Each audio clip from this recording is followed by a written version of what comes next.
Hi very good morning ಸ್ನೇಹಿತರೆ, welcome back to my channel. ನಾನೇ ಶ್ರುತಿ.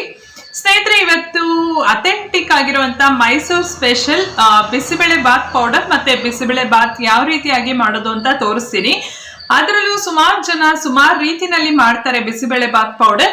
But ಆದ್ರೆ authentic ಆಗಿ ಒಂದು ಸೀಕ್ರೆಟ್ ಆಗಿರುವಂತಹ ಒಂದು ಇಂಗ್ರೀಡಿಯೆಂಟ್ಸ್ ನಾನು ನಿಮಗೆ ತೋರಿಸ್ತೀನಿ. ಆ ಇಂಗ್ರೀಡಿಯೆಂಟ್ಸ್ ಹಾಕಿದ್ರೇನೆ ತುಂಬಾ ಚೆನ್ನಾಗಿ ಬರೋದು ಬಿಸಿಬೇಳೆ ಬಾತ್, ತುಂಬಾ ಟೇಸ್ಟಿಯಾಗಿ ಬರುತ್ತೆ. ಈಗ ನೀವು ನೋಡ್ಬೋದು, ಬ್ಯಾಂಗ್ಳೂರಲ್ಲಿ 1924 ಅಂದ್ರೆ MTR ನಲ್ಲಿ ಬಿಸಿಬೇಳೆ ಬಾತ್ ಕೊಡ್ತಾರೆ.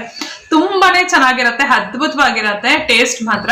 ಸೊ ಮನೆಯಲ್ಲಿ ಕೆಲವು ಸಲ ಟ್ರೈ ಮಾಡಿದ್ರೆ ಕರೆಕ್ಟ್ ಆಗಿ ಬರೋದಿಲ್ಲ, ಅಂದ್ರೆ ಕರೆಕ್ಟ್ ಆಗಿ ಅದು ಟೇಸ್ಟಿ ಆಗಿರೋದಿಲ್ಲ ಅಂತಲ್ಲ, ಬಟ್ ಆದ್ರೆ ಅಥೆಂಟಿಕ್ ಒಂದು ಟೇಸ್ಟ್ ಬಿಸಿಬೇಳೆ ಬಾತ್ ಒಂದು ಟೇಸ್ಟ್ ಬರೋದಿಲ್ಲ.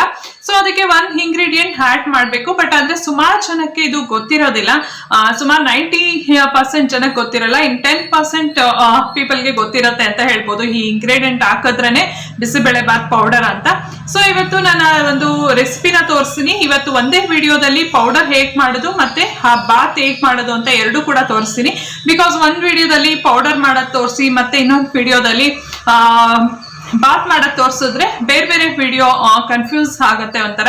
ಸೊ ಅದಕ್ಕೆ ಒಂದ್ಸಲನೇ ಪೌಡರ್ನ ಮಾಡ್ಕೊಂಡು ಅದೇ ಪೌಡರ್ನ ಯೂಸ್ ಮಾಡ್ಕೊಂಡು ಹೇಗೆ ಒಂದು ಬಿಸಿಬೇಳೆ ಬಾತ್ ಮಾಡೋದು ಅಂತ ನಾನು ನಿಮ್ಗೆ ತೋರಿಸ್ತೀನಿ. ರೆಸಿಪಿನ ತೋರ್ಸೋದಕ್ಕಿಂತ ಮುಂಚೆ ಸುಮಾರು ಜನ ಕೆಲವೊಂದ್ಸಲ ನನ್ಗೆ ಮೆಸೇಜ್ ಆಗ್ತಾ ಇರ್ತೀರಾ, ಶ್ರುತಿ ನೀವು ಯಾವ ಒಂದು ಏರ್ ಆಯಿಲ್ ನ ಯೂಸ್ ಮಾಡ್ತೀರಾ, ಯಾವ ಒಂದು ಶಾಂಪೂ ಯೂಸ್ ಮಾಡ್ತೀರಾ, ನಿಮ್ ಕೂದಲಿಗೆ ತುಂಬಾ ಹೆಲ್ತಿಯಾಗಿ ಚೆನ್ನಾಗಿ ಕಾಣಿಸ್ತಾ ಇರತ್ತೆ ಅಂತ ಸುಮಾರು ಜನ ಕೇಳ್ತಾ ಇರ್ತೀರಾ. ಸೊ ನಾನು ಆಲ್ರೆಡಿ ಕೆಲವೊಂದೊಂದು ವಿಡಿಯೋಸ್ ಅಲ್ಲಿ ಹೇಳಿರ್ತೀನಿ ನಾನು ಯಾವ ಒಂದು ಪ್ರಾಡಕ್ಟ್ಸ್ ನ ಯೂಸ್ ಮಾಡ್ತೀನಿ ಅಂತೆಲ್ಲ. ಬಟ್ ಅಗೇನ್ ನಾನು ಇವತ್ತು ನಿಮ್ಗೆ ಹೇಳ್ತೀನಿ, ನಾನು ಕೂದಲಿಗೆ ಆಯಿಲ್ ನ ಯೂಸ್ ಮಾಡೋದು ಮಮಾ ಅರ್ತ್ ಅವ್ರದ್ದು ಆನಿಯನ್ ಏರ್ ಆಯಿಲ್. ಇದು ನನ್ಗೆ ಏನಕ್ಕೆ ಇಷ್ಟ ಆಗುತ್ತೆ ಅಂತ ಫಸ್ಟ್ ನಾನು ಹೇಳ್ತೀನಿ. ಕೆಲವೊಂದೊಂದು ಆಯಿಲ್ ನಾವು ಅಪ್ಲೈ ಮಾಡಿದಾಗ ಏನಾಗುತ್ತೆ ಅಂದ್ರೆ ತುಂಬಾ ಗ್ರೀಸಿ ಆಗಿ ಇರುತ್ತೆ, ಒಂಥರ ಹಾಗೆ ತಪ ಅಂತ ಮೆತ್ಕೊಂಡಂಗಿರತ್ತೆ. ಮತ್ತೆ ಕೆಲವೊಂದು ಒಂದೊಂದು ಹೇಗಿರುತ್ತೆ ಅಂದ್ರೆ ತುಂಬಾ ಫ್ರಾಗ್ರೆಂಟೆಡ್ ಆಗಿರತ್ತೆ. ಸೊ ಅದು ಸ್ಮೆಲ್ಗೆನೆ ನನ್ಗೇನಾಗುತ್ತೆ ಅಂದ್ರೆ ತಲೆ ಹೋಗ್ಬಿಡುತ್ತೆ. ಸೊ ಅಂತದೆಲ್ಲ ನಾನು ಟ್ರಯಲ್ ಮಾಡಕ್ ಹೋಗಲ್ಲ, ಯೂಸ್ ಮಾಡಕ್ ಹೋಗಲ್ಲ. ಬಟ್ ಆದ್ರೆ ಇದು ಮಮಾ ಅರ್ತ್ ಅವ್ರದ್ದು ಆನಿಯನ್ ಹೇರ್ ಆಯಿಲ್ ತುಂಬಾನೇ ಚೆನ್ನಾಗಿದೆ, ಗ್ರೀಸಿ ಆಗಿರೋದಿಲ್ಲ, ಅಪ್ಲೈ ಮಾಡಿದ್ರು ಕೂಡ ತುಂಬಾ ಆಯಿಲ್ ಅಂತ ಅನ್ಸೋದೇ ಇಲ್ಲ, ಅಷ್ಟು ಚೆನ್ನಾಗಿ ಬ್ಲೆಂಡ್ ಆಗುತ್ತೆ ನಮ್ ಕೂದಲು ಜೊತೆ. ಮತ್ತೆ ಸ್ಮೆಲ್ ಫ್ರಾಗ್ರೆಂಟ್ ವೆರಿ ಇಂಪಾರ್ಟೆಂಟ್ ನನಗೆ, ಬಿಕಾಸ್ ನಂಗೆ ತುಂಬಾ ಒಂಥರ ಫ್ರಾಗ್ರೆಂಟೆಡ್ ಆಗಿದ್ರೆ ನನಗೆ ತಲೆನೋವು ಬರುತ್ತೆ. ಬಟ್ ಇದ್ರೆ ಮೈಲ್ಡ್ ಆಗಿರುತ್ತೆ, ಒಂಥರ ಸ್ಮೆಲ್ ಕೂಡ ತುಂಬಾ ಮೈಲ್ಡ್ ಆಗಿ ಚೆನ್ನಾಗಿರುತ್ತೆ. ಸೊ ಅದಕ್ಕೋಸ್ಕರ ನಾನು ಇದು ಆನಿಯನ್ ಹೇರ್ ಆಯಿಲ್ ಮಮಾ ಅರ್ತ್ ಅವ್ರದ್ದು ಯೂಸ್ ಮಾಡೋದು. ಇದರಲ್ಲಿ ಇಂಗ್ರೀಡಿಯೆಂಟ್ ಕೂಡ ತುಂಬಾನೇ ಚೆನ್ನಾಗಿದೆ. ಹೆಲ್ತಿಯಾಗಿ ಕೂದಲು ಬೆಳಿಬೇಕಂದ್ರೆ ಏನೇನ್ ಬೇಕೋ ಎಲ್ಲಾ ಇಂಗ್ರೀಡಿಯೆಂಟ್ ಕೂಡ ಈ ಒಂದು ಆಯಿಲ್ ಅಲ್ಲಿ ಇದೆ. ಇದರಲ್ಲಿ ಸನ್ಫ್ಲವರ್ ಆಯಿಲ್ ನ ಯೂಸ್ ಮಾಡಿದ್ದಾರೆ, ಮತ್ತೆ amla extract, bhringraj extract, sesame oil, brahmi extract, onion extract, jojoba oil, olive oil, almond oil ಮತ್ತೆ castor oil, natural vitamin E, onion seeds oil. So ಇಷ್ಟು ಕೂಡ ಯೂಸ್ ಮಾಡಿರೋದ್ರಿಂದ ಈ ಆಯಿಲ್ ತುಂಬಾನೇ ಚೆನ್ನಾಗಿದೆ, ಕೂದಲು ಕೂಡ ಉದ್ರೋದಿಲ್ಲ, ಚೆನ್ನಾಗಿ ಬೆಳೆಯುತ್ತೆ. ನನಗೆ ಇಟ್ಸ್ ಮೈ ಓನ್ ಎಕ್ಸ್ಪೀರಿಯನ್ಸ್. ಇದು ನ್ಯಾಚುರಲ್ ಒಂದು ಕೆಮಿಕಲ್ ಫ್ರೀ ಅಂತ ಹೇಳ್ಬೋದು. ಮಮಾ ಅರ್ಥದ ನಾನು ಯಾವಾಗ್ಲೂ ಹೇಳ್ತಾ ಇರ್ತೀನಿ, ಯಾವುದೇ ರೀತಿಯಲ್ಲಿ ಒಂದು ಕೆಮಿಕಲ್ ನ ಯೂಸ್ ಮಾಡಿಲ್ದೇ ಇರೋದ್ರಿಂದ ಸೊ ಕೆಮಿಕಲ್ ಫ್ರೀ ಪ್ರಾಡಕ್ಟ್. ಮತ್ತೆ ಇನ್ನೊಂದು ಇಂಡಿಯನ್ ಬ್ರ್ಯಾಂಡ್, ಸೊ ಅದು ಕೂಡ ನನಗೆ ಇಷ್ಟ ಆಗತ್ತೆ. ಮತ್ತೆ ಇದನ್ನ ಹೇಗೆ ಯೂಸ್ ಮಾಡೋದು ಅಂತ ನಿಮ್ಮೆಲ್ಲರಿಗೂ ಗೊತ್ತೇ ಇರತ್ತೆ. ಸೊ ವೀಕ್ಲಿ ಟ್ವೈಸ್ ಥ್ರೈಸ್ ಇದನ್ನ ಯಾವಾಗ ನೀವು ಸ್ನಾನ ಮಾಡ್ಕೊಳ್ತೀರಾ ಅದಕ್ಕಿಂತ 1-2 hours ಮುಂಚೆ ನೀವು ಅಪ್ಲೈ ಮಾಡಿ ಬಿಟ್ಬಿಟ್ಟು ಆನಂತರ ನೀವು ಏರ್ ವಾಶ್ ಮಾಡ್ಕೊಂಡ್ರೆ ಚೆನ್ನಾಗಿ ಆಗತ್ತೆ. ಮತ್ತೆ ಅದಾದ್ಮೇಲೆ ನಾನು ಆಫ್ಟರ್ 2 hours ಆದ್ಮೇಲೆ ನಾನು ಆನಿಯನ್ದೇನೆ ಶಾಂಪೂ, ಮಮಾ ಅರ್ತ್ ಅಲ್ಲಿ ಆನಿಯನ್ ಶಾಂಪೂ ಅಂತ ಸಿಗತ್ತೆ, ಅದನ್ನ ಯೂಸ್ ಮಾಡ್ತೀನಿ. ಇದು ಅಷ್ಟೇ ಹೇರ್ ಫಾಲ್ ಕಂಟ್ರೋಲ್ಗಂತೂ ತುಂಬಾ ಚೆನ್ನಾಗಿರುತ್ತೆ. ಈಗ ಒಂದು ಜನರೇಷನ್ ಅಲ್ಲಂತೂ ಹೇರ್ ಫಾಲ್ ಒಂಥರ ಕಾಮನ್, ಎಲ್ಲರಿಗೂ ಕೂಡ ಹೇರ್ ಫಾಲ್ ಆಗುತ್ತೆ ಬಿಕಾಸ್ ಆಫ್ ಪೊಲ್ಯೂಷನ್ ಅಥವಾ ನಾವು ತಿನ್ನೋಂತ ಆಹಾರ ಆಗಿರ್ಬೋದು. ಸೊ ಎಲ್ಲಾದ್ರ ಮೇಲೂ ಡಿಪೆಂಡ್ ಆಗಿರುತ್ತೆ. ಇದರಲ್ಲೂ ಅಷ್ಟೇ ಸೋಯಾ ಎಕ್ಸ್ಟ್ರಾಕ್ಟ್, ಆನಿಯನ್ ಎಕ್ಸ್ಟ್ರಾಕ್ಟ್ ಎಲ್ಲ ಯೂಸ್ ಮಾಡಿರೋದ್ರಿಂದ ಶಾಂಪೂ ಕೂಡ ಚೆನ್ನಾಗಿ ವರ್ಕ್ ಆಗುತ್ತೆ. ಇದನ್ನ ನಾನು ಯೂಸ್ ಮಾಡ್ತೀನಿ. ಇದಾದ್ಮೇಲೆ ನಾನು ಕಂಡೀಷನರ್ ನ ಯೂಸ್ ಮಾಡ್ತೀನಿ. ಸೊ ಇದು ಕೂಡ ಮಮಾ ಅರ್ತ್ ಆನಿಯನ್ ಕಂಡೀಷನರ್. ಇದು ಆನಿಯನ್ ಎಕ್ಸ್ಟ್ರಾಕ್ಟ್ ಮತ್ತೆ ಕೊಕೊನಟ್ ಒಂದು ಇದರಿಂದ ಮಾಡಿರೋ ಅಂತದ್ದು ಇದು ಕಂಡೀಷನರ್. ಅಂದ್ರೆ ಶಾಂಪೂ ಎಲ್ಲ ಆದ್ಮೇಲೆ ವೆಟ್ ಅಂದ್ರೆ ಹೊತ್ತೆ ಕೂದಲುಗೆನೆ ಕಂಡೀಷನರ್ ನ ಅಪ್ಲೈ ಮಾಡಿ 1-2-3 minutes ಬಿಟ್ಟು ಹಾಗೆ ಪ್ಲೈನ್ ವಾರ್ಮ್ ವಾಟರ್ ನಲ್ಲಿ ವಾಶ್ ಮಾಡ್ಕೊಂಡ್ರೆ ಕೂದಲು ಕೂಡ ಸಿಲ್ಕಿ ಆಗಿ ಚೆನ್ನಾಗಿ ಕಾಣಿಸುತ್ತೆ ನ್ಯಾಚುರಲ್ ಆಗಿ. ಇದೆಲ್ಲ ಒಂದು ನ್ಯಾಚುರಲ್ ಒಂದು ಇಂಗ್ರೀಡಿಯೆಂಟ್ಸ್ ನ ಯೂಸ್ ಮಾಡಿರೋದ್ರಿಂದ ಪ್ರಾಡಕ್ಟ್ಸ್ ಚೆನ್ನಾಗಿದೆ, ಆರಾಮಾಗಿ ಯೂಸ್ ಮಾಡ್ಬೋದು ಯಾವುದೇ ಒಂದು ಭಯ ಇಲ್ದಂಗೆ. ಮತ್ತೆ ಈ ಒಂದು ಪ್ರಾಡಕ್ಟ್ಸ್ ನೀವೇನಾದ್ರೂ mamaearth.in ಅಲ್ಲಿ ಸ್ಕ್ರೀನ್ ಮೇಲೆ ಬರ್ತಾರ ಅಂತ ಕೋಡ್ ನ ನೀವೇನಾದ್ರೂ ಯೂಸ್ ಮಾಡಿದ್ರೆ ನಿಮ್ಗೆ ಎಕ್ಸ್ಟ್ರಾ 20% ಡಿಸ್ಕೌಂಟ್ ಕೂಡ ಸಿಗುತ್ತೆ. ಮತ್ತೆ ಈ ಒಂದು products Amazon, purple, Nykaa, mamaearth.in ಎಲ್ಲ ಕಡೆನೂ ಸಿಗುತ್ತೆ. ತುಂಬಾನೇ ಒಂದು ಚೆನ್ನಾಗಿದೆ ಈ ಒಂದು ಪ್ರಾಡಕ್ಟ್ಸ್. ಸೊ ನನಗೆ ಇಷ್ಟ ಆಗುತ್ತೆ, ನಾನು ಇದನ್ನೇ ಯೂಸ್ ಮಾಡೋದು. ಬಟ್ ಆದ್ರೆ mamaearth ಅಲ್ಲೇ ಬೇರೆ ಬೇರೆದು ಯೂಸ್ ಮಾಡ್ತಾ ಇರ್ತೀನಿ. ಈ ಸಲ ಆನಿಯನ್ದು ತರಿಸಿದ್ದೀನಿ. ಮೊದಲನೇದಾಗಿ ಬಿಸಿಬೇಳೆಬಾತ್ ಪೌಡರ್ ಮಾಡ್ಕೊಳ್ಳೋದಕ್ಕಿಂತ ಮುಂಚೆ ಇಲ್ಲಿ ಬೇಳೆ, ತರಕಾರಿ, ರೈಸ್ ಎಲ್ಲ ಕೂಗಿಸ್ಕೊಂಡ್ಬಿಡೋಣ ಫಸ್ಟು. ಬಿಕಾಸ್ ಟೈಮ್ ಕೂಡ ತುಂಬಾ ಸೇವ್ ಆಗುತ್ತೆ. ಒಂದ್ ಕಡೆ ಇದನ್ನೆಲ್ಲ ಇಟ್ಕೊಂಡ್ರೆ ಇನ್ನೊಂದ್ ಕಡೆ ನಾವು ಪೌಡರ್ನ ರೆಡಿ ಮಾಡ್ಕೊಳ್ಬಹುದು. ನಾನು ಇಲ್ಲಿ ನೋಡಿದ್ರಲ್ಲ 2 ಕಪ್ ಆಗುವಷ್ಟು ತೊಗರಿ ಬೇಳೆನ ತಗೊಂಡಿದ್ದೀನಿ. ಅದನ್ನ ನೀಟಾಗಿ ತೊಳೆದಿಟ್ಕೊಂಡಿದ್ದೀನಿ. ಈಗ ನೆಕ್ಸ್ಟ್ ನಾನು ಬೀನ್ಸ್, ಬಟಾಣಿ, ಆಲೂಗಡ್ಡೆ ಮತ್ತೆ ಕ್ಯಾರೆಟ್, ಕ್ಯಾಪ್ಸಿಕಮ್ ಮತ್ತೆ ನೆವಿಲ್ ಕೋಸ್ ಅಂತ ಏನು ಹೇಳ್ತೀವಲ್ಲ ಅದನ್ನು ಕೂಡ ಇಲ್ಲಿ ಹಾಕೊಂಡಿದ್ದೀನಿ. ಎಲ್ಲ ಸ್ವಲ್ಪ ತಗೊಳ್ಬೇಕು. ತರಕಾರಿ ಜಾಸ್ತಿ ತಗೊಂಡ್ರು ತರಕಾರಿ ಹಾಕಿದ್ರು ಚೆನ್ನಾಗಿರೋದಿಲ್ಲ. ಮತ್ತೆ ಬೇಳೆ ಕೂಡ ಅಷ್ಟೇ ಸ್ವಲ್ಪ ನೋಡ್ಕೊಂಡು ಹಾಕೊಳ್ಬೇಕಾಗುತ್ತೆ. ಜಾಸ್ತಿ ಏನಾದ್ರೂ ಬೇಳೆ ಹಾಕೊಂಡ್ಬಿಟ್ರೆ ಏನಾಗುತ್ತೆ ಅಂದ್ರೆ ತುಂಬಾ ಜಾಸ್ತಿ ಆಗೋಗುತ್ತೆ. ಮತ್ತೆ ಥಿಕ್ನೆಸ್ ಕೂಡ ಜಾಸ್ತಿ ಆಗುತ್ತೆ. ಆಫ್ಟರ್ ನಾವೆಲ್ಲ ರೆಡಿ ಆದ್ಮೇಲೆ ಏನೊಂದು ಬಿಸಿಬೇಳೆಬಾತ್ ಅದು ತುಂಬಾ ಗಟ್ಟಿ ಆಗ್ಬಿಡುತ್ತೆ ತಣ್ಣಗಾದ್ಮೇಲೆ. ಸೊ ಅದಕ್ಕೋಸ್ಕರ ಕರೆಕ್ಟ್ ಆಗಿ ನೋಡ್ಕೊಂಡು ಹಾಕೊಳ್ಬೇಕಾಗತ್ತೆ. ಇಲ್ಲಿ ನಾನು ಒಂದು 6 ರಿಂದ 7 ಜನಕ್ಕೆ ಮಾಡ್ತಾ ಇರೋಂಥದ್ದು. ಈಗ ತೊಳೆದಿಟ್ಕೊಂಡಿರೋ ಅಂತ ರೈಸು ಸ್ವಲ್ಪ ಹೊತ್ತು ನೆನೆಸಿಟ್ಟಿದ್ದೆ ಚೆನ್ನಾಗಿ ಬೇಯುತ್ತೆ ಅಂತ. ಸೊ ಈಗ 1-2 ಕಪ್ ಅಷ್ಟು ನೋಡ್ತಾ ಇದ್ದೀರಲ್ಲ, ಈ ತರ ಒಂದು ಲೋಟದಲ್ಲಿ 2 ಲೋಟದಷ್ಟು ನಾನು ರೈಸ್ನ ನೆನೆಸಿ ಇಟ್ಕೊಂಡಿದ್ದೆ. ಇದನ್ನು ಕೂಡ ಹಾಕೊಳ್ತಾ ಇದ್ದೀನಿ. ಸೋನಾ ಮಸೂರಿ ರೈಸ್ ಹಾಕಿದ್ರೇನೆ ಚೆನ್ನಾಗಾಗೋದು ಇದಕ್ಕೆ ಬಿಸಿಬೇಳೆಬಾತ್ಗೆ. ಇನ್ನ ಬೇರೆ ಏನಾದರೂ ಬಾಸುಮತಿ ರೈಸ್ ಅದರಲ್ಲೆಲ್ಲ ಮಾಡಿದ್ರೆ ಚೆನ್ನಾಗಿ ಹಾಕೋದಿಲ್ಲ.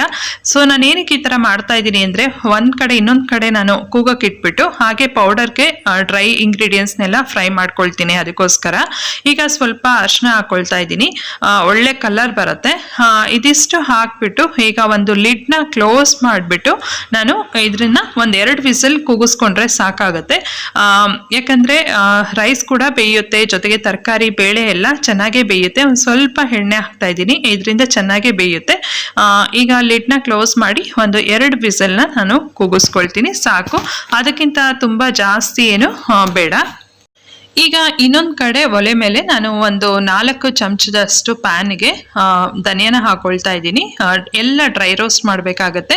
ಮೆಷರ್ಮೆಂಟ್ ಕೂಡ ನೋಡ್ಕೊಳ್ಳಿ, ಹಾಗೆ ಇಂಪಾರ್ಟೆಂಟು. ಯಾವುದು ಕೂಡ ಅತಿ ಆಗಬಾರ್ದು ಮತ್ತು ತುಂಬ ಕಡಿಮೆ ಕೂಡ ಆಗಬಾರ್ದು. ನಾವು ಕರೆಕ್ಟಾಗಿ ಹಾಕಿದ್ರೆ ಚೆನ್ನಾಗಾಗತ್ತೆ ಪೌಡರ್ಸ್ ಎಲ್ಲ. ಈ ಒಂದು ಸಾಂಬಾರ್ ಪೌಡರ್ ಆಗಿರ್ಬೋದು, ಬಿಸಿಬೇಳೆಬಾತ್ ಪೌಡರ್, ವಾಂಗಿಬಾತ್ ಪೌಡರ್, ಇದೆಲ್ಲ ಮೆಷರ್ಮೆಂಟ್ ಕರೆಕ್ಟಾಗಿ ಹಾಕಿದ್ರೆ ಟೇಸ್ಟ್ ಕೂಡ ಅಷ್ಟೇ ಚೆನ್ನಾಗಿ ಬರುತ್ತೆ. ನೆಕ್ಸ್ಟ್ ನಾನು 2 ಸ್ಪೂನ್ ಅಷ್ಟು ನಾನು ಜೀರಿಗೆ ಹಾಕೊಂಡೆ. ಈಗ ನೆಕ್ಸ್ಟ್ 2 ಸ್ಪೂನ್ ಅಷ್ಟು ಕಡಲೆಬೇಳೆನ ಹಾಕೊಳ್ತಾ ಇದ್ದೀನಿ. ಅದ್ರ ನೆಕ್ಸ್ಟ್ ಕಡಲೆಬೇಳೆಗೆ ಅರ್ಧ 1 ಸ್ಪೂನ್ ಅಷ್ಟು ಉದ್ದಿನ ಬೇಳೆ ಹಾಕೊಳ್ಬೇಕು. ಉದ್ದಿನ ಬೇಳೆ ಜಾಸ್ತಿ ಹಾಕಿದ್ರು ಚೆನ್ನಾಗಿರೋದಿಲ್ಲ. ಸೊ 1 ಸ್ಪೂನ್ ಅಷ್ಟು ಮಾತ್ರ ನಾನಿಲ್ಲಿ ಉದ್ದಿನ ಬೇಳೆ ಹಾಕೊಳ್ತಾ ಇದ್ದೀನಿ. ನೆಕ್ಸ್ಟ್ ನಾನು 1.5 ಇಂಚಷ್ಟು ಚಕ್ಕೆನ ಹಾಕೊಳ್ತಾ ಇದ್ದೀನಿ. ನಿಮ್ಮ ಮನೆಯಲ್ಲಿ ಹೇಗೆ ತಿಂತಾರೆ ನೋಡ್ಕೊಳ್ಳಿ. ತುಂಬಾ ಮಸಾಲ ಎಲ್ಲ ಇಷ್ಟಪಡೋದಿಲ್ಲ ಅಂದ್ರೆ ನೀವು ಇನ್ನು ಸ್ವಲ್ಪ ಈ ಮಸಾಲ ಐಟಮ್ಸ್ ಏನಿದೆಯಲ್ಲ ಇದನ್ನ ನೀವು ಕಡಿಮೆ ಮಾಡ್ಕೊಳ್ಬಹುದು. ಅಂದ್ರೆ ಜಸ್ಟ್ 1 ಇಂಚಷ್ಟು ನೀವು ಚಕ್ಕೆ ಹಾಕೊಂಡ್ರೆ ಸಾಕು. 1 ಏಲಕ್ಕಿ ಕಾಯಿ ಹಾಕೊಳ್ಳಿ. ನಾನಿಲ್ಲಿ ಒಂದು 3 ಏಲಕ್ಕಿ ಕಾಯಿ 1.5 ಅಷ್ಟು ಚಕ್ಕೆನ ಹಾಕೊಳ್ತಾ ಇದ್ದೀನಿ. ನೆಕ್ಸ್ಟ್ ಲವಂಗ ಒಂದು 5 ರಿಂದ 6 ಹಾಕೊಳ್ತಾ ಇದ್ದೀನಿ. ನಿಮಗೆ ಬೇಕಾದ್ರೆ ಕಡಿಮೆ ಬೇಕಂದ್ರೆ 4 ಹಾಕೊಂಡ್ರು ನಡೆಯುತ್ತೆ.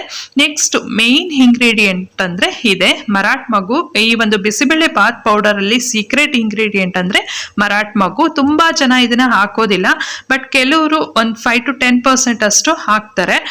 ಇದನ್ನ ಹಾಕಿದ್ರೇನೆ ತುಂಬಾ ಚೆನ್ನಾಗಿ ಫ್ಲೇವರ್ ಕೊಡೋದು, ಟೇಸ್ಟ್ ಕೊಡೋದು. ನಾನೊಂದು 6 ರಿಂದ 7 ಅಷ್ಟು ಮರಾಠ ಮಗು ಹಾಕೊಂಡೆ.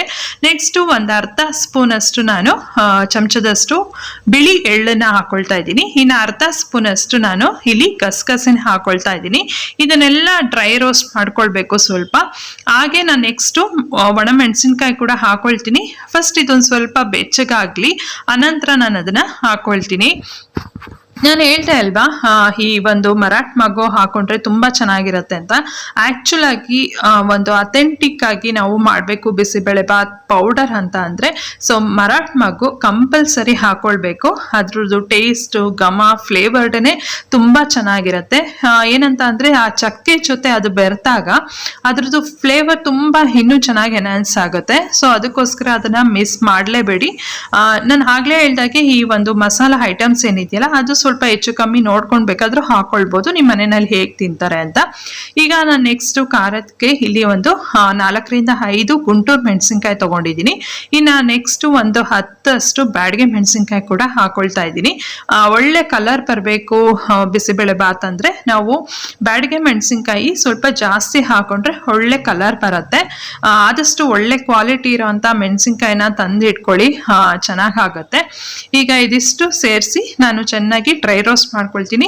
ತುಂಬಾ ಬೇಳೆಗಳೆಲ್ಲ ತುಂಬಾ ಸೀಜಿಸ್ಬಾರ್ದು, ಚೆನ್ನಾಗಿ ಆಗೋದಿಲ್ಲ.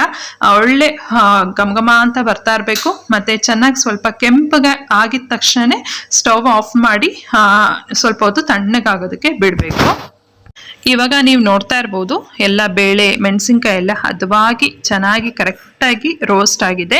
ಇಷ್ಟಾದರೆ ಸಾಕು, ತುಂಬ ಸೀದ್ಸೋದಕ್ಕೆ ಹೋಗ್ಬೇಡಿ. ಇಷ್ಟಾದರೆ ಕರೆಕ್ಟಾಗಿ ಪರ್ಫೆಕ್ಟಾಗಿ ಆಗಿದೆ ಅಂತ ಅರ್ಥ.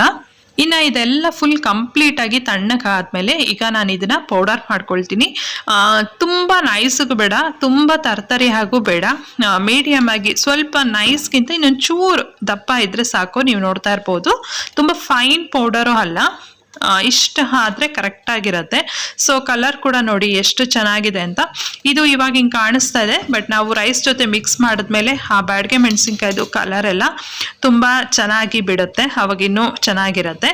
ಈಗ ನಾನು ಮಿಕ್ಸಿ ಜಾರ್ಗೆ 1-2 ಸ್ಪೂನಷ್ಟು ನಾನಿಲ್ಲಿ ಫ್ರೆಶ್ ಆಗಿ ತುರಿದಿರೋ ಅಂಥ ತೆಂಗಿನಕಾಯಿನ ಹಾಕೊಂಡಿದ್ದೀನಿ. ನಾವು ಒಬ್ಬೊಬ್ಬರು ಒಂದೊಂಥರ ಮಾಡ್ತಾರೆ, ಬಟ್ ನಾನು ಮಾಡೋವಂಥ ಮೆಥಡ್ನ ನಾನು ಇವತ್ತು ನಿಮಗೆ ತೋರಿಸ್ತಾ ಇದ್ದೀನಿ. ಹಾಗೆ ನೋಡ್ತಾ ಹೋಗಿ ಹೇಗಿರುತ್ತೆ ಅಂತ. ನೆಕ್ಸ್ಟ್ ಇಲ್ಲಿ ನಾನು 1-2 ಸ್ಪೂನಷ್ಟು ನಾನು ಮಾಡ್ಕೊಂಡಿರೋ ಅಂಥ ಒಂದು ಬಿಸಿಬೇಳೆ ಬಾತ್ ಪೌಡರ್ನ ಹಾಕೊಳ್ತಾ ಇದ್ದೀನಿ. ಇದನ್ನು ಚೆನ್ನಾಗಿ ರುಬ್ಕೊಳ್ತೀನಿ, ನೈಸಾಗೆ ಪೇಸ್ಟ್ ಮಾಡ್ಕೊಳ್ತೀನಿ. ಈಗ ನೆಕ್ಸ್ಟ್ ಬಿಸಿಬೇಳೆ ಬಾತ್ ಮಾಡುವಂಥ ಒಂದು ಪಾತ್ರೆಗೆ ನಾನೇನು ರುಬ್ಬಿಟ್ಕೊಂಡಿದ್ನಲ್ಲ ತೆಂಗಿನಕಾಯಿ ಮತ್ತು ಬಿಸಿಬೇಳೆ ಬಾತ್ ಪೌಡರು ಅದನ್ನು ಹಾಕ್ಕೊಂಡಿದ್ದೀನಿ. ಮಿಕ್ಸಿ ಜಾರ್ನಲ್ಲಿರುವಂಥ ಅಷ್ಟು ಮಸಾಲೆನ ನೀರು ಹಾಕಿ ತೆಗೆದಿಟ್ಕೊಂಡಿದ್ದೀನಿ. ಈಗ ರುಚಿಗೆ ತಕ್ಕಷ್ಟು ಉಪ್ಪು, ಸ್ವಲ್ಪ ಬೆಲ್ಲ, 1-2 ಸ್ಪೂನಷ್ಟು ಬೆಲ್ಲ ಹಾಕ್ಕೊಳ್ತಾ ಇದ್ದೀನಿ. ಇದೆಲ್ಲ ನಿಮ್ಮ ಒಂದು ಟೇಸ್ಟ್ಗೆ ಅನುಗುಣವಾಗಿ ಹೆಚ್ಚು ಕಡಿಮೆ ಹಾಕ್ಕೊಳ್ಬೋದು.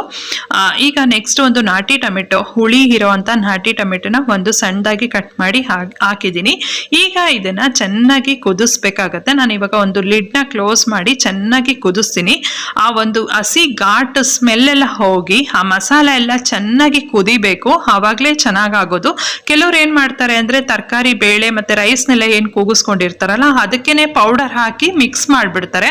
ಆವಾಗ ಆ ಪೌಡರ್ದು ಘಾಟ್ ಕೂಡ ಹೋಗಿರೋದಿಲ್ಲ, ಮತ್ತು ಅದು ಬೇಗ ತಿಕ್ಕಾಗ್ತಾ ಹೋಗುತ್ತೆ. ನಾವು ಅದು ಬೇಯ್ಲಿ ಅಂತ ಬಿಟ್ಟರೆ ಆವಾಗ ರೈಸ್ ಕೂಡ ಗಟ್ಟಿ ಆಗ್ತಾ ಹೋಗುತ್ತೆ. ನಾವೆಷ್ಟು ನೀರು ಆ್ಯಡ್ ಮಾಡಿದ್ರು ಅದು ಕ್ವಾಂಟಿಟಿ ಕೂಡ ಜಾಸ್ತಿ ಆಗ್ತಾ ಹೋಗುತ್ತೆ. ಸೊ ಈ ತರ ಮಾಡಿದ್ರೆ ಟೇಸ್ಟ್ ಕೂಡ ಚೆನ್ನಾಗಿರುತ್ತೆ, ಆ ಮಸಾಲೆ ಎಲ್ಲ ಚೆನ್ನಾಗಿ ಬೆಂದು. ಮತ್ತೆ ಜಾಸ್ತಿ ಹೊತ್ತು ರೈಸ್ ಹಾಕೋದ್ಮೇಲೆ ಅದನ್ನ ನಾವು ಇನ್ನು ಬೇಯೋದಕ್ಕೆ ಬಿಡೋ ಅಂತ ಅವಶ್ಯಕತೆ ಇರೋದಿಲ್ಲ. ಈಗ ನಾನು ತರಕಾರಿ ಬೇಳೆ ಮತ್ತೆ ರೈಸ್ ಎಲ್ಲ ಏನ್ ಕೂಗಿಸ್ಕೊಂಡಿದ್ದಲ್ಲ ಅದನ್ನೇನೆ ಈ ಮಸಾಲೆಗೆ ಹಾಕ್ತಾ ಇದ್ದೀನಿ. ಒಟ್ನಲ್ಲಿ ಮಸಾಲೆ ಏನೊಂದು ಫಸ್ಟ್ ಚೆನ್ನಾಗಿ ಬೇಯಿಸ್ಕೋಬೇಕು, ಅದಾದ್ಮೇಲೆ ಈ ರೈಸ್ ಐಟಮ್ಸ್ನ ನಾವು ಹಾಕ್ಬೇಕಾಗತ್ತೆ. ಈಗ ಫುಲ್ ನಾನು ಇದಕ್ಕೆ ಹಾಕ್ತೀನಿ. ನಿಮ್ಗೆ ಗೊತ್ತಾಗತ್ತೆ ಎಷ್ಟು ಚೆನ್ನಾಗಿ ಬ್ಲೆಂಡ್ ಆಗತ್ತೆ ಮತ್ತೆ ಎಷ್ಟು ಚೆನ್ನಾಗಿ ಒಂಥರ ಆ ಕನ್ಸಿಸ್ಟೆನ್ಸಿ ಬಿಸಿಬೇಳೆಬಾತ್ ಕನ್ಸಿಸ್ಟೆನ್ಸಿ ಹೆಂಗ್ ಪರ್ಫೆಕ್ಟ್ ಆಗಿ ಬರುತ್ತೆ ಅಂತ ನಿಮ್ಗೆ ನಾನು ತೋರಿಸ್ತೀನಿ. ನಾನು ಆಗ್ಲೇ ಹೇಳ್ದಾಗೆ ನೀವು ರೈಸ್ಗೆ ಏನಾದರೂ ಪೌಡರ್ ಹಾಕ್ಬಿಟ್ಟು ಮಿಕ್ಸ್ ಮಾಡಿದ್ರೆ ಆ ಮಸಾಲೆ ವಾಸನೆ ಹೋಗ್ಲಿ ಅಂತ ನಾವೇನ್ ಮಾಡ್ತೀವಿ, ತುಂಬಾ ಹೊತ್ತು ಬೇಯಿಸ್ತಾನೆ ಇರ್ತೀವಿ. ಆಗ ಆ ಬೇಳೆ ಹಾಕಿರೋದ್ರಿಂದ ಗಟ್ಟಿ ಹಾಕ್ತಾನೇ ಇರತ್ತೆ. ಕಂಟಿನ್ಯೂಸ್ ಆಗಿ ತಿಕ್ಕಾಗ್ತಾ ಇದ್ದಂಗೆ ನಾವು ಸ್ವಲ್ಪ ನೀರ್ನ ಆ್ಯಡ್ ಮಾಡ್ಕೊಳ್ತಾನೆ ಇರ್ತೀವಿ. ಈಗ ನೀವು ನೋಡ್ತಾ ಇದ್ದೀರಲ್ಲ ಎಷ್ಟು ಪರ್ಫೆಕ್ಟ್ ಆಗಿ ಎಷ್ಟು ಹದವಾಗಿ ಕರೆಕ್ಟ್ ಆಗಿ ಹಾಕ್ತಾ ಇದೆ ಅಂತ. ಕನ್ಸಿಸ್ಟೆನ್ಸಿನೂ ನೀವು ನೋಡ್ಬೋದು. ಸ್ವಲ್ಪ ಕೂಲ್ ಆದ್ಮೇಲೆ ಅದು ಇನ್ನು ಪರ್ಫೆಕ್ಟ್ ಒಂದು ಕನ್ಸಿಸ್ಟೆನ್ಸಿ ಬರುತ್ತೆ. ನಾವು ಅವಾಗಲೇ ತೆಂಗಿನಕಾಯಿ ತುರಿ ಕೂಡ ಹಾಕೊಂಡ್ವಿ ಒಂದು 2 ಸ್ಪೂನ್ ಅಷ್ಟು. ಅದಕ್ಕೆ ಏನಕ್ಕೆ ಹಾಕಿದ್ದು ಅಂದ್ರೆ ಟೇಸ್ಟ್ ಒಳ್ಳೆ ಟೇಸ್ಟ್ ಕೊಡುತ್ತೆ, ಅದಕ್ಕೋಸ್ಕರ.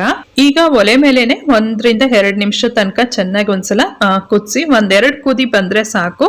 ತುಂಬಾ ಏನು ಕುದಿಸೋ ಅಂತ ಅವಶ್ಯಕತೆ ಇರೋದಿಲ್ಲ. ಖಾರ ಆವಾಗ್ಲೇನೆ ಆಲ್ರೆಡಿ ಚೆನ್ನಾಗಿ ಅದನ್ನ ಬೇಯಿಸಿರೋದ್ರಿಂದ ಹಸಿ ಸ್ಮೆಲ್ ಎಲ್ಲೂ ಕೂಡ ಇರೋದಿಲ್ಲ.